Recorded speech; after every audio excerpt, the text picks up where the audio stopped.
open up his phone to be greeted with Melanie's tits.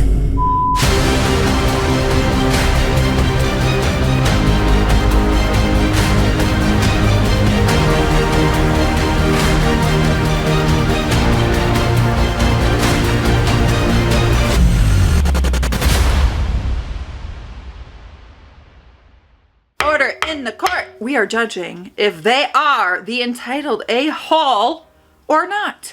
I would have so much fun with the power of being a judge. First case, am I the a-hole for refusing to babysit for my sister unless she pays me? Hi, Judge Moody. I'm 20, non-binary, they, them, and currently unemployed, not by choice, just in between jobs and figuring things out.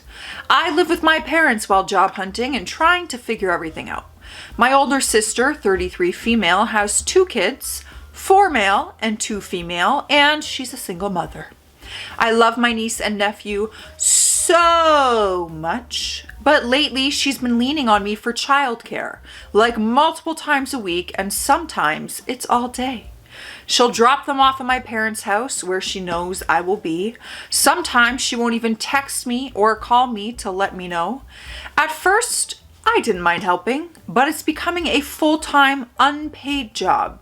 I don't have time for job applications or really anything when I'm constantly chasing toddlers around. Last week I told her, hey, I can still help sometimes, but if you want me to watch the kids regularly, I need to be paid because you know my situation.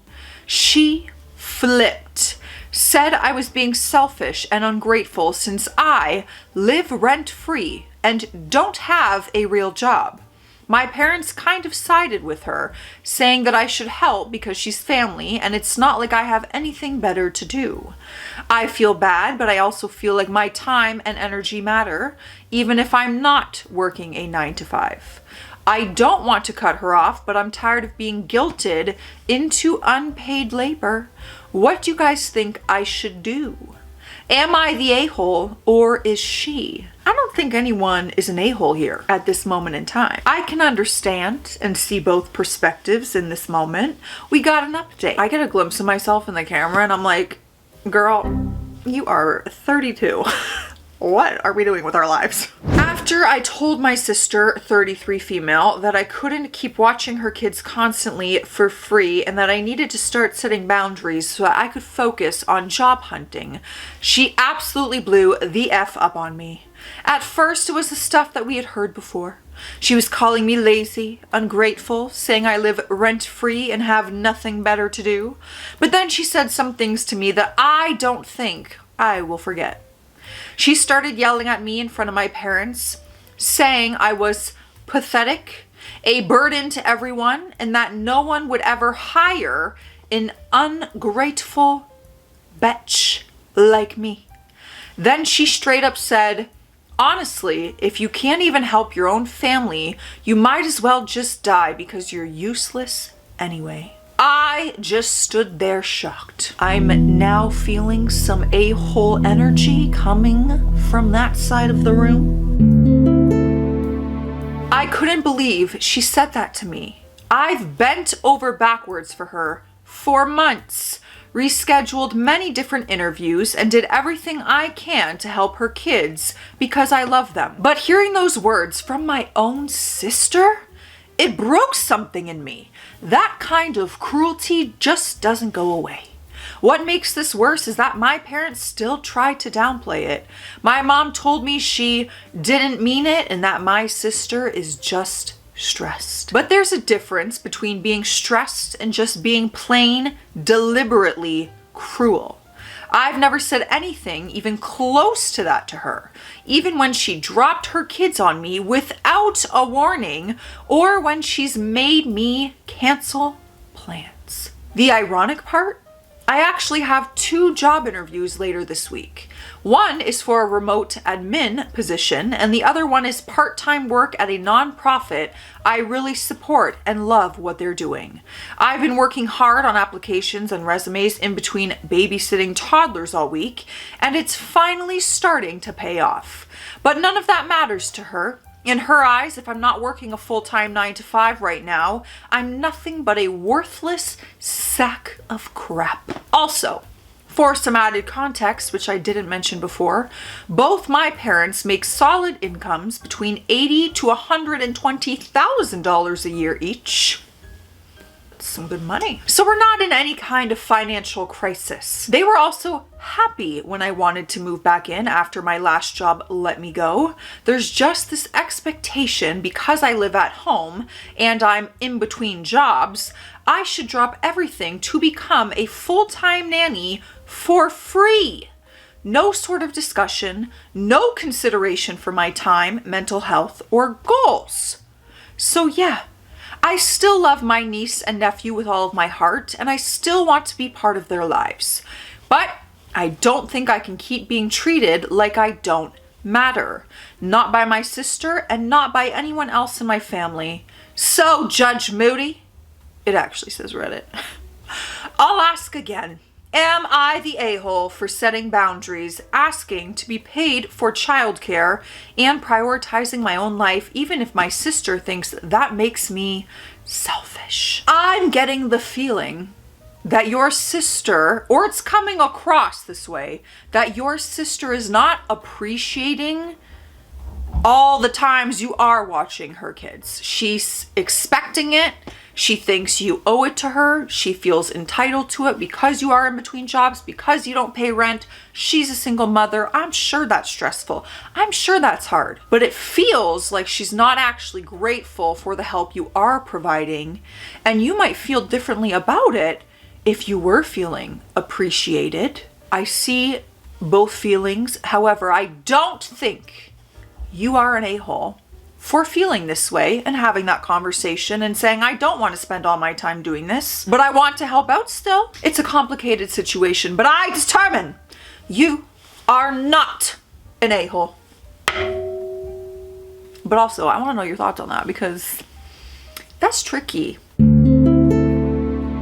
Next up into my courtroom, am I the a-hole for dropping out of being my stepsister's bridesmaid after she chose an awful dress for me and pretty dresses for her friends? Interesting, some wedding drama. To give some background context first, my stepsister and I were raised together from toddlers to be sisters, not stepsisters. Our parents met when I was 20 months old and she was almost 3. My dad had custody of me and her mom had custody of her. We never knew another family, so everyone saw us as siblings and we were treated like we were. Something I was aware of, even when we were kids, is that she'd call herself an only child and say she had no siblings. Well, that's strange and not true. I have a stepsister and a half-brother, and I still say they're my siblings. Sorry, I don't. Joss does. That was mostly a school at friends thing. She never said it to our family, but I always felt like she didn't see me as her sibling. We never had a closer relationship, and the other siblings I grew up seeing had good and bad in their relationship. As an adult, of course, I know not all siblings are close and get along, so maybe I shouldn't read into it too much, but I often suspected the step mattered in why she was that way. I remember she was always willing to help younger cousins look cute, and she'd do makeovers for her friends, younger siblings. Sometimes I'd even hear her say she would love a little sister, but she never did those things with me. A few times I asked, and she started grumbling, and I left it. I had learned to accept we would never be close by the time I reached like 13, 14, which is why I was surprised when she asked me to be her bridesmaid. So I wasn't asked to be her maid of honor, and I wasn't her only bridesmaid. She had 8 of us. The others were her friends. I did notice I found out everything later than the others about stuff that she wanted us to do. I didn't get invited to look at wedding dresses with the rest of the bridesmaids, but I was included when she went shopping for jewelry for the bridesmaids. We were all there. I don't even understand. Then we had 2 days of bridesmaid dress shopping. The first store, she liked nothing, but I remember feeling awkward because she had focused more on what she wanted for the other dresses. Then the second day was successful, only I figured out immediately that she was trying the others in these really cute dresses, and I was getting dresses that either did not flatter me or my body or weren't pretty. Pause in the courtroom. Do brides pick out the dresses for the bridesmaids? In all the weddings I've ever stood in, it has always been, I might want this color and length, but you pick whatever dress works best for you and your budget. Are they really picking out every dress for every person? What if I don't like it and then I gotta pay for it? I should mention now that we were all going to wear different dresses and different colors. She wanted that. The other girls all loved what they were trying on, and I thought all the others looked so nice. But I hated everything she tried on me, and I felt like they got worse on me as we went on. I did speak up a couple of times because the others did. She listened to them, but not me. I pulled her aside before we finished and asked her if there was anything else she liked for me to try on because I felt like the other girls had nicer dresses. She told me it wasn't my wedding and I was meant to do what she wanted. I told her I understood, but she was okay with hearing out the others. She walked away from me and went back to them. I was texting my boyfriend and he said the dress wasn't very flattering on me. Well, I guess we appreciate the honesty. Even the lady who was helping us said the dress could be tailored to better fit my body if I wanted to try that. But I saw it as a sign that I wasn't really wanted and she was using it as a chance to make me feel less than. So I got changed and went back out to her and said I wasn't working out as a bridesmaid and she could find someone else. She didn't try to stop me, but she went to our family and they were asking why I would do that. And they told me it seemed silly to step down over a dress and that we're sisters and this is special. I told them it was about more than just the dress, but she was always careful to hide the stuff from them. So now they think I'm the a-hole. I'm doubting myself now, but I did show others what she was dressing me in, and everyone says the same thing. And I showed what one of the other bridesmaids posted, and they saw what I'm talking about. Plus, my friends and boyfriend believe me about the history between us. I know our parents think I'm being sensitive and now overreacting. Am I the a-hole? Truly, if your sister doesn't care if you're a bridesmaid or not, why would you be? If she's going to exclude or put you in a dress that you've expressed makes you uncomfortable and not bat an eye when you're saying you don't want to be a bridesmaid anymore? Is there even a debate here? Maybe it's best for everyone if I'm not the bridesmaid in this wedding. I always say if you are uncomfortable and something's not feeling right, you listen to your gut and you gotta do what's best for you at the end of the day. So you were nice about it. You told her to find somebody else. You tried to have an open, honest conversation and you had to do what was best for you. You are not the asshole. Next, in the courtroom, am I the a-hole for wanting to accept a promotion even though my boyfriend says it's not the kind of life he wants? Are we living for our boyfriend or are we living this life for ourselves? I, 25 female, just got offered a pretty huge promotion at work. From being a coordinator for one business unit to becoming a global coordinator. It's a big jump, but in responsibility and salary. I've been promoted every year since I started here. It's been 3 years. And this role is honestly something I never thought I would reach this soon. It would be a big deal financially and career-wise. The only catch is that it involves some travel. The company is actually trying to reduce travel costs so it wouldn't be constant. We have 4 business units in 4 different parts of the world: Europe, Asia, South America, and I'd probably go to each one once a year for about a week each. So in total, like 4 weeks a year. Okay, some people take vacations for that long. Like I have a friend that has like 3 bachelorettes this year because she's standing in weddings. I need more for this case. My boyfriend, 32 male, is not really okay with that. He didn't give me a direct ultimatum, but when I brought it up again after he already told me how he feels, he basically said if I keep pushing for something he's clearly not comfortable with, then I must know what I truly want and that I should just pack my bags and leave. Oh, say less. Let me call your bluff. No, we're gonna continue reading before we pass judgment. It really hurt to hear that. I get where he's coming from though. He wants a stable life, someone more family focused, and he's been upfront about that since the beginning, but so have I about not wanting kids until 30.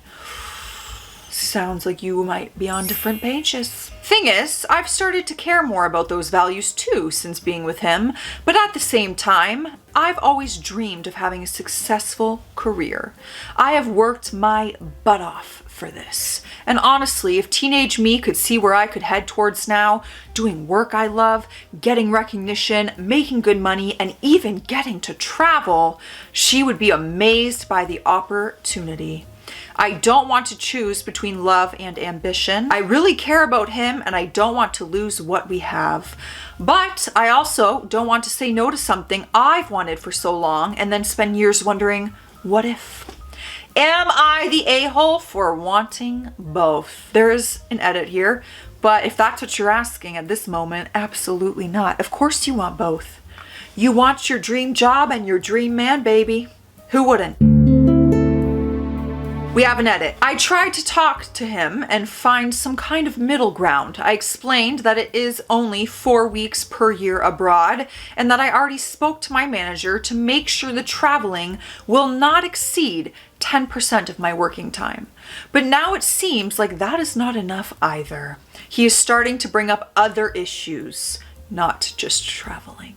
I knew that there was more. He does not like that I might need to adjust my working hours to match other time zones. While that is partly true, I would still only work 8 hours a day, but maybe on a different schedule once a week. He's also worried about the people I might meet, especially the men. You better take them. In job, girl, let me tell you. He does not like the idea of me going to dinners with clients, okay, or sleeping in hotel rooms alone because he might not be able to join me on each work trip. Also, he told me he won't accept me going on dinners while he waits for me in the hotel room. Get this man out of my courtroom. He does not like me talking to coworkers during breaks, which is why he insists I call him on every break I get. He gets annoyed if I do not reply to his text right away and if it takes me 30 minutes to answer. He wants me to send him my calendar daily, so he knows exactly when I have meetings. And if I do not let him know about every single work-related conversation with men, whether it is with coworkers, suppliers, or trainers, he gets upset and says I am hiding things. He has very strong boundaries when it comes to my work. No becoming friends with male coworkers, which I accepted without issue, because anyways, I don't socialize at work at all. No casual funny tone in messages or emails, no emojis, no hanging out after work, no sharing personal numbers with male colleagues unless he agrees with it. Girl, you're on Earth once. Like, you know that, right?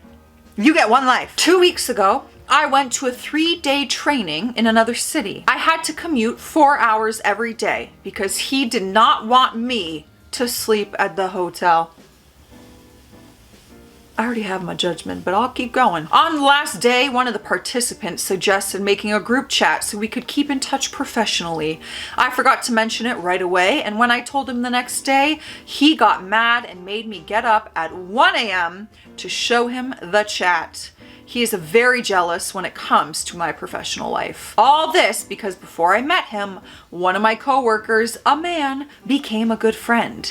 I had to cut contact and block that person once we got together, and I have never given him any reason to doubt me.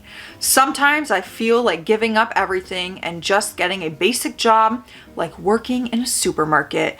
Not that there's anything wrong with that, but I mean quitting the career I love just so he will finally stop trying to control me. But then I remember how much I love what I do and how lucky I am to have something I am passionate about. I order you in this courtroom to take that job, dump his ass, and live your life to the fullest. Are you kidding me? I want to throw up with the amount that he's trying to control you. He's insecure. He's jealous. Is that who you want to spend the rest of your life with? That's who you want in your corner when you get a promotion at work?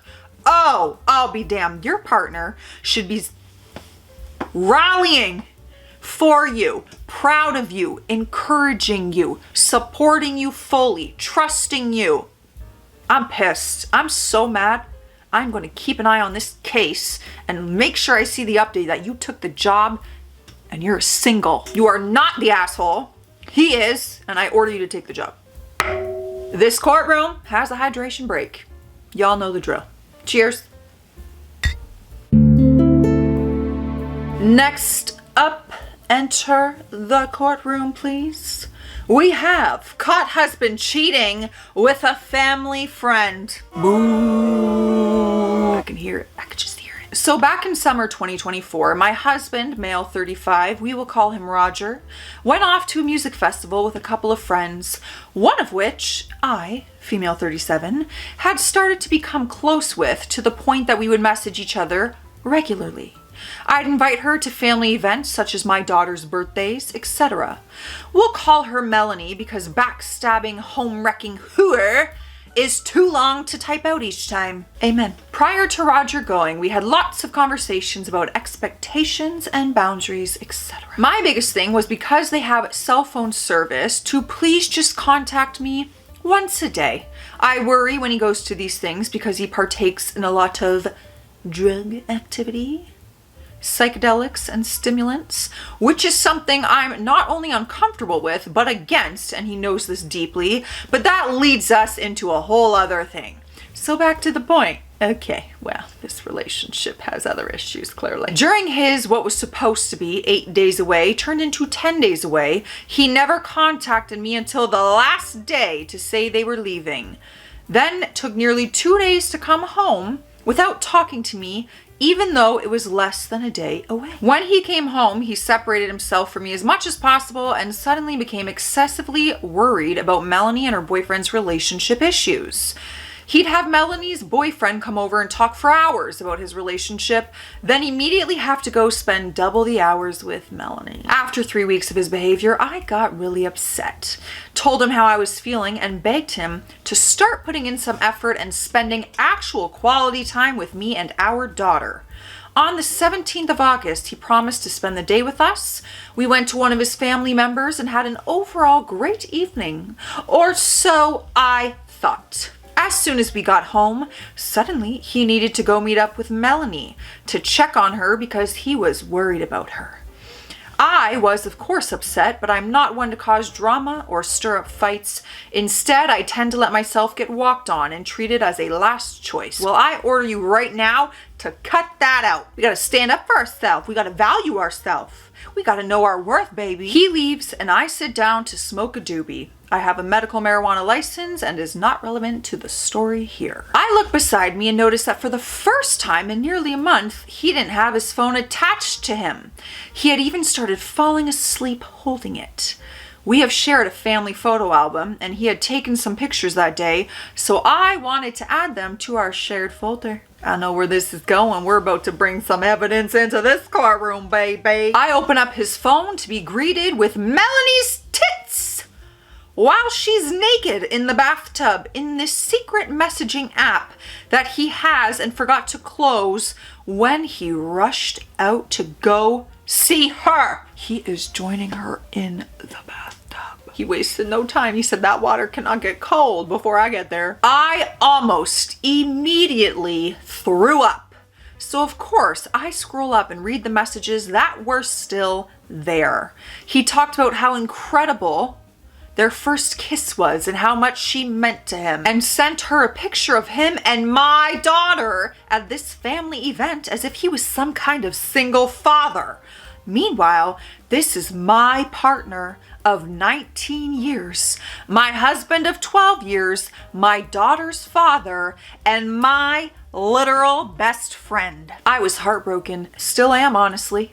The first thing he did when I confronted him was to ask me how I knew, and I told him, so he threw a fit saying I didn't trust him and that I was invading his privacy. Like WTF, so truly am I the a-hole? You can't actually be asking that in this courtroom. What part of this story made you the a-hole? Snooping through the phone, which you're saying you didn't do. You went on the phone to get pictures from the family event and the boobies were there. Not the a-hole, obviously.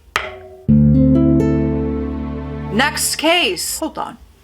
This should be a real case. Why is this on Reddit? I actually ran over my friend with a forklift. So this happened a few weeks ago and I still feel like crap. I'm a 39 male who works at a warehouse with my longtime friend, Jake, 38 male. We've been friends since high school, lots of shared history, inside jokes, and frankly, some dumb behavior. Anyway, we were on shift together during inventory week. Long hours, low sleep, and everyone is a little loopy. A little loopy bonkers. We like to mess around a bit, to keep sane. Harmless stuff like racing pallet jacks or hiding each other's clipboards. Nothing serious. That day, I was driving the forklift during a routine load move. Jake thought it would be hilarious to hop out from behind a stack of pallets to scare me. Well, he did. I flinched, hit the brake, and accidentally tapped the joystick forward. The forklift lurched and one of the tires rolled over his foot. That would be crumpled. He screamed, obviously. I jumped out and panicked. He was in pain, but thankfully nothing was broken. How heavy is the forklift? But to my dismay, he was paralyzed. Oh, this isn't funny. But to my dismay, he was paralyzed from the waist down. Oh, that's not funny at all. My heart just sank. Oh my God, how does that happen? Here's the thing. Jake is now telling everyone I ran him over. He's framing it like I was reckless and says I weaponized heavy machinery. Our boss wrote me up for unsafe behavior, even though I explained what happened and offered to show the security footage. Jake declined that idea real quick.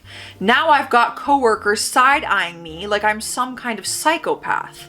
And Jake keeps cracking jokes about how I tried to kill him. I told him to cut it out, and he said I'm being too sensitive for someone who literally ran someone over. I'm starting to feel like maybe I was being careless and maybe this is my fault, but he jumped out at me. Who the hell does that around a forklift? So, am I the a-hole? This is such a freak accident. If you did that on purpose, of course, I would call you not only an a-hole, but a psychopath. But it was a pure accident. You love this person, and you're genuinely so sad that they're hurt. So of course you are not the a-hole. Oh, I'm just so sad this happened to you guys. Next. Am I the a-hole for giving my husband the silent treatment after he told me my post-birth body turns him off? Case closed. Not the a-hole. He's the a-hole. I don't even need to read it. It's very short, so I will. I just had my first child about 2 months ago now. We did as the doctor told us and didn't engage in sexual activity until the 6-week period. The first time I was mostly covered and it was great. Nothing to complain about. The second time, my husband, before anything happened, told me that it would be better for me to wear a shirt like last time.